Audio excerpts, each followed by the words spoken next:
हेरले स्मशानशेडमध्ये 3 पाणी जुगार खेळणाऱ्या 8 जणांवर कारवाई। हातकणंगले येथे स्मशानशेडमध्ये 3 पाणी जुगार खेळणाऱ्या 8 जणांवर हातकणंगले पोलिसांनी कारवाई करून घटनास्थळावरून 12,000 रुपये किमतीचा मुद्देमाल जप्त करण्यात आला। हातकणंगले पोलिसांकडून मिळालेली माहिती अशी की हेरले येथील एका स्मशानभूमीच्या शेडमध्ये अवैधरित्या 3 पाणी जुगार खेळत असल्याची माहिती हातकणंगले पोलिसांना मिळाली होती। त्या अनुषंगाने कारवाई करत हातकणंगले पोलिसांनी जुगार खेळणाऱ्या 8 जणांवर कारवाई करत मुद्देमाल जप्त केला।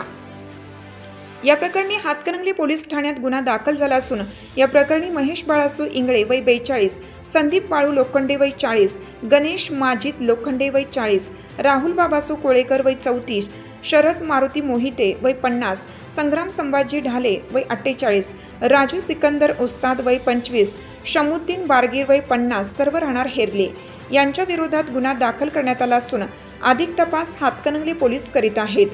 हिरकणी न्यूज करिता उपसंपादक जावेद दबडे आत्तिग्रे। चालू घडामोडींचे अपडेट्स जाणून घेण्यासाठी आपल्या हिरकणी न्यूज चॅनलला सबस्क्राइब जरूर करा, लाईक करा, कमेंट करा आणि शेअर करा। बेल आयकॉनवर प्रेस करा आणि नोटिफिकेशन्स मिळवा।